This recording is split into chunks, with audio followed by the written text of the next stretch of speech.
اچانک انسان کا دل کسی چیز پہ آ جاتا ہے، یہ انسانی فطرت ہے، تو اس پہ پکڑ نہیں ہے۔ صوفیہ کہتے ہیں کہ تمہارا دل اتنا صاف ہو کہ تمہارے دل میں یہ بات بھی نہ آئے، غنا تمہیں نصیب ہو جائے، لیکن اس کے باوجود ہم بشر ہیں، کمزور ہیں، تو کسی شخص کے پاس کوئی چیز دیکھی اور للچا گیا دل اس کی طرف، اور پھر اس کو حاصل کرنے کے لیے کوشش میں تردد میں لگ گیا، دل میں خیال بھی آتے ہیں، وسوسے بھی آتے ہیں، اور ایسی ایسی خواہشات جنم لیتی ہیں کہ انسان خود اپنے پہ ہنستا ہے، لیکن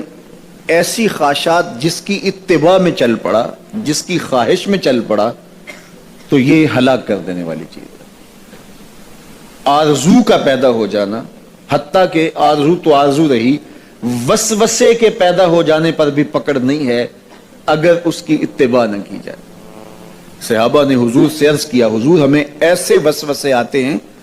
کہ اگر ہم بیان کر دیں تو قتل کر دیے جائیں، اتنا غلیظ خیال باز اوقات انسان کے دل کی تختی پہ آتا ہے، دماغ کی سکرین پہ ابھرتا ہے۔ تو فرمایا کہ تم کیا کرتے ہو؟ تو انہوں نے کہا کہ ہم اس کو جھٹکنے کی کوشش کرتے ہیں، جب اس طرح کا کوئی خیال آتا ہے تو بندہ اس کو جھٹکتا ہے، دور کرتا ہے، اور بندہ خوف زدہ ہوتا ہے اور اللہ کی پناہ میں آتا ہے، اور اس کی ایک حالت ہوتی ہے۔ تو اس حالت کا انہوں نے ذکر کیا کہ ہم تو پھر یہ کرتے ہیں، تو فرمایا کہ ذالک صریح الایمان،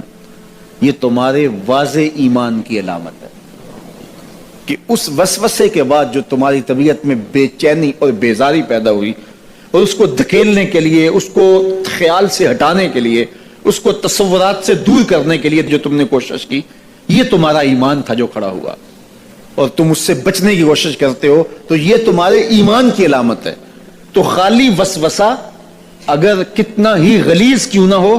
اگر اس وسوسے کو خیال کا حصہ بنا کے اس سوچ کو لذت کا سبب نہ بنا لیا جائے،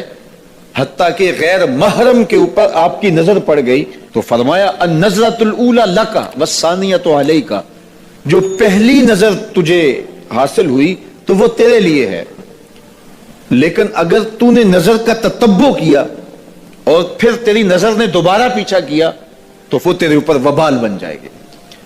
تو خواہش کا، وسوسے کا، اور کسی ایسی چیز کا دل اور دماغ کی سکرین پہ ابھرنا اور خیال پیدا ہو جانا، یہ کوئی بات نہیں ہے۔ انسانی زندگی کے اندر کتنے ہزار خیالات جو ہے وہ انسان کے دماغ میں جو ہے وہ پیدا ہوتے ہیں، اور پیدا ہو کر کے مٹتے ہیں، پھر نئے پیدا ہوتے ہیں۔ کبھی بھی انسان کا دماغ خالی نہیں رہتا،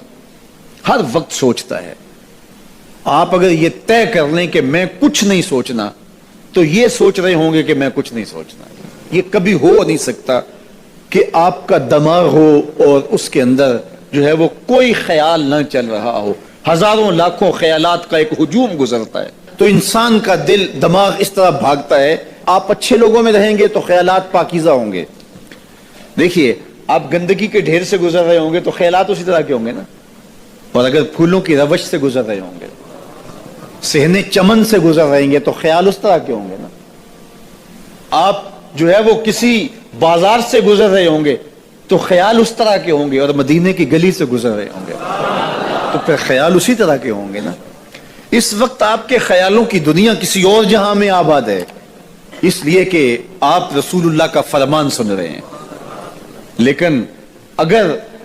آپ کے سامنے کو گویا غزل گا رہا ہو تو پھر خیال کی وادیوں میں بھٹک کے کہیں آپ اور کھڑے ہوں گے۔ اب بات حضور کے فرامین کی ہو رہی ہے تو تصور پھر گنبد خضرا کے مکی کا ہی ہوگا نا، تصور تو پھر شہر حبیب کا ہی ہوگا۔ لیکن اگر آپ باتیں دوسری جانب کی کر رہے ہو تو تصور پھر ادھر جاتا ہے، اور اسی لیے ہمارے علماء نے کہا کہ گانے کی طرز پہ نعت نہیں پڑھنی چاہیے، اس لیے کہ گانے کی جو معروف طرز ہوگی، جب اس طرز پہ نعت پڑھی جائے گی تو سن آپ نعت رہے ہوں گے، طرز سے آپ کے دماغ اور آپ کے خیالات بھٹک کے کہیں اور چلے جائیں گے۔ اس لیے یہ گوارا ہی نہیں ہے کہ ذکر رسول اللہ کا اور خیال کہیں اور جا رہا ہو، خیال آوارہ ہو اور بھٹک رہا ہو۔ جب تذکرہ حضور کا ہو رہا ہو تو خیال بھی گنبد خضرا کے مکی کا ہی ہونا چاہیے۔ تو یہ بات ذہن میں رکھیے گا کہ یہ انسانی زندگی کے اندر انسان کا خیال بھی بھٹکتا ہے، سوچیں بھی بھٹکتی ہیں، دل میں بھی کئی کچھ آتا ہے، لیکن پکڑ اور گرفت اس وقت ہوتی ہے جب انسان اس خیال پہ اپنے آپ کو اس راہ پہ ڈال دیتا ہے. لالچ کا پیدا ہونا بھی شریعت میں ماخوذ نہیں ہے. وہ تمہارے لیے جو ہے وہ وبال تب بنے گی جب تم اس کی اتباع کرنے لگ جاؤ گے, اس خواہش کے پیچھے لگ جاؤ گے.